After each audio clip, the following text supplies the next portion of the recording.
Good morning, everybody. It is April the 7th. It's Tuesday. We've already got the week rolling. Mine started off great so far. I hope that yours has too. Um, the message today is going to come from the Jesus Calling devotional. And it says, I am the potter, and you are my clay. I designed you before the foundation of the world. I arranged the events of each day to form you into the preconceived pattern. My everlasting love is at work in every event of your life. On some days, your will and mine flow smoothly together. You tend to feel in control of your life when our wills are in harmony. On other days, you feel as if you are swimming upstream against the current of my purpose. When that happens, stop and seek my face. The opposition you feel may be from me or it may be from the evil one. Talk with me about what you are experiencing. Let my spirit guide you through treacherous waters. As you move through the turbulent stream with me, let circumstances mold you into the one I desire you to be. Say yes to your potter as you go through the day. I love this, man. It's just that analogy of God being a potter and me being a raw lump of clay, and he's just shaping me and he's molding me. And I think it's really easy a lot of times, whenever we face challenges and go through difficult situations and things like that, to start to stray away from the fact that this is something that's being used for good. It's important to remember that anything that comes against us, any opposition, any challenge, or anything like that, God has the ability to use that for our good and to develop us into what He's wanting for us to be. Sometimes it's hard to see what God's plan is, and kind of the things that are going on, and we feel alone sometimes, and start to get off track with it and feel like, well, why is God allowing this to happen to me? And we got to pull ourselves back constantly with that, and just remember that even the bad things in our life can be used for the ultimate good. Situations and things I know, like with me, through incarceration, through addiction and things like that. Those were horrible things, and there were definite challenges, and it's stuff that I hate, that I subjected myself to. But at the same time, God's been able to turn that into a positive.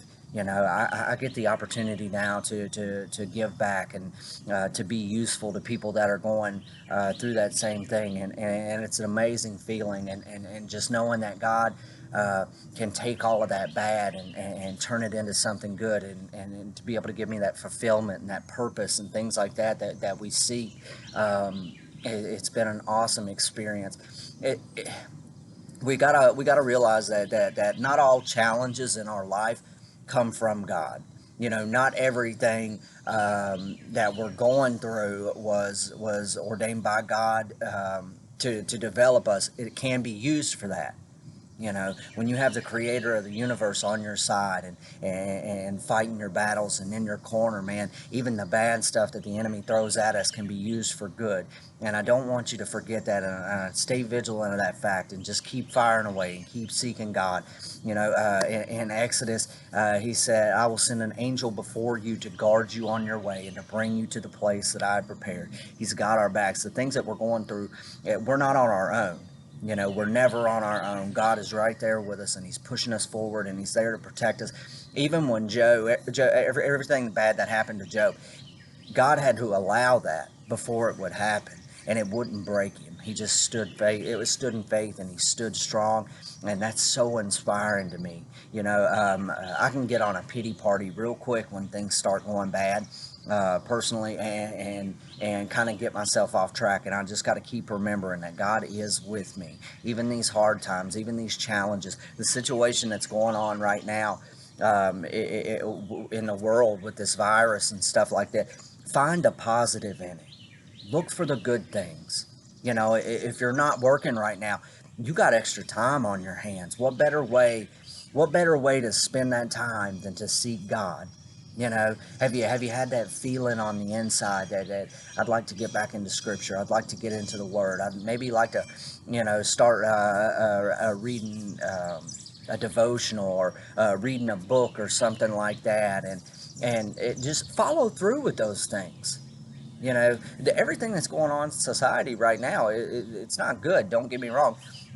That's not what I'm saying, but there are positives that can come through it. You know, um, I like to get outside, man. I like to hear the birds chirping. I like to watch the squirrels play. And I don't know what it is, but just watching those little fellas chase each other and run around, man, that just it makes me happy. And I've been afforded the opportunity and the blessing of a little bit of extra time that I can devote to stuff like that. And that's what I want to encourage you to do today is find what makes you tick.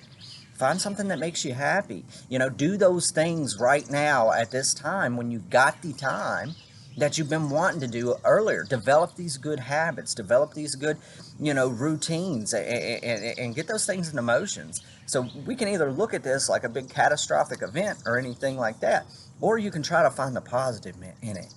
You know, feed your soul, feed your spirit, seek God, get in communication with Him, get in the Word, learn things, pray for that wisdom, pray for that discernment, and just seek God, and God's going to show up.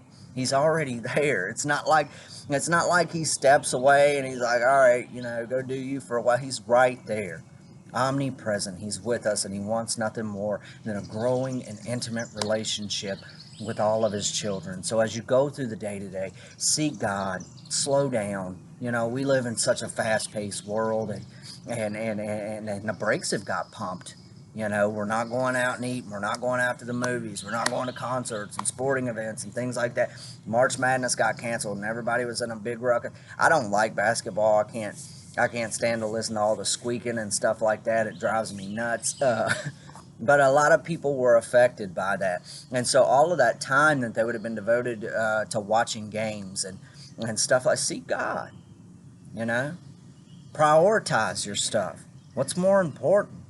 You know, watching your sports team or getting in touch with the Creator of the universe. You know, um, so prioritize things. Feed yourself. Take care of you. Self-care right now is so important because it's easy to start dwelling on those negatives, man, and start feeling confined and start feeling contrapped. Walk outside and just look at how big everything is. Hopefully that'll put back into perspective how small it is, how small you are, how small your problems really are. Speak faith into your life, speak healing into your life. Seek God for guidance, and I hope that you guys have a great day. I know I'm going to, and I just want to encourage you, get on board with it. Start feeling good, man. All right, I hope y'all have a great day. I love you guys. If you need me, feel free to reach out.